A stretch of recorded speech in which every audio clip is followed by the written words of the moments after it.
Hello, જય શ્રી કૃષ્ણ. સ્વાગત છે દેશી ડિલાઇટમાં તમારું. આજે આપણે બનાવીશું કંકોડાનું શાક. તો મેં પેન મૂકી દીધું છે ગેસ પર. એમાં બે ચમચી તેલ નાખીશું. એમાં જીરું અને રાઈ નાખીશું તડકામાં. જીરું અને રાઈ તડકી જાય પછી એમાં આદુ લસણની પેસ્ટ નાખીશું. મેં કંકોડા પહેલાંથી જ કાપીને મૂક્યા છે, પાતળા કાપ્યા છે. સારી રીતે ધોઈ લેવાના, કંકોડામાં કચરો હોય છે એટલે. હવે આ કંકોડા મેં નાખી દીધા છે તેલમાં. થોડી વાર ચઢાવવા, થોડીક એને હલાવીને પછી ઢાંકણ આપીને થોડીક વાર મૂકી રાખીશું.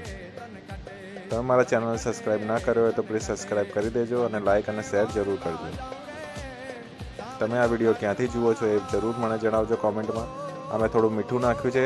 મીઠું નાખવાથી શાક થોડું વહેલું બની જાય છે, એટલા માટે મેં મીઠું પહેલાં નાખ્યું છે. હવે થોડીક વાર ઢાંકણા આપીને મૂકી રાખવાનું. થોડું વચમાં થોડીક વારમાં હલાવતું રહેવાનું, શાક કઢાઈમાં ચોંટી ના જાય એના માટે. તમે કેવી રીતે કંકોડા બનાવો છો એ મને કોમેન્ટમાં જરૂર જણાવજો. હવે આપણે મસાલા નાખી દઈશું. આમાં હળદર, ધાણા જીરું, લાલ મરચું પાવડર, થોડું ગરમ મસાલો, એ બધું નોર્મલ મસાલો નાખ્યું છે. આ શાક સિમ્પલ જ બને છે, એમાં વધારે મસાલા ચડતા નથી. તમે કેવી રીતે બનાવો છો એ મને કોમેન્ટમાં જરૂર જણાવજો.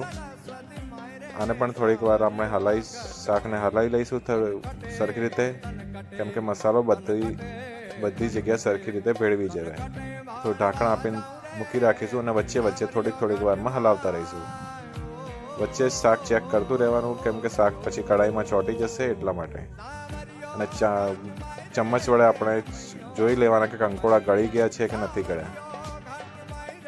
કંકોડા નરમ પડી ગયા હોય તો આપણે ગેસ બંધ કરી દેવાનું, એટલે શાક રેડી છે. કંકોડાનું શાક વહેલું બની જાય છે અને ઝટપટ બની જાય છે અને સારું પણ લાગે છે અને હેલ્ધી પણ હોય છે કંકોડાનું શાક. આ ખાલી ચોમાસા પૂરતું જ આવે છે કંકોડા, આખી સિઝનમાં હોતા નથી.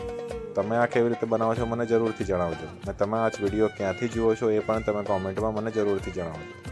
શાક બહુ સારું બન્યું હતું ને આને મેં મલ્ટીગ્રેન રોટી સાથે સર્વ કર્યું છે. મલ્ટીગ્રેન રોટી પણ હેલ્ધી હોય છે, વેટ લોસ માટે બહુ જરૂરી હોય છે. આમાં મેં થોડું લીંબુ નાખ્યું છે. લીંબુ નાખવાથી શાક સારું લાગે છે એટલા માટે મેં નાખ્યું. તમે કેવી રીતે?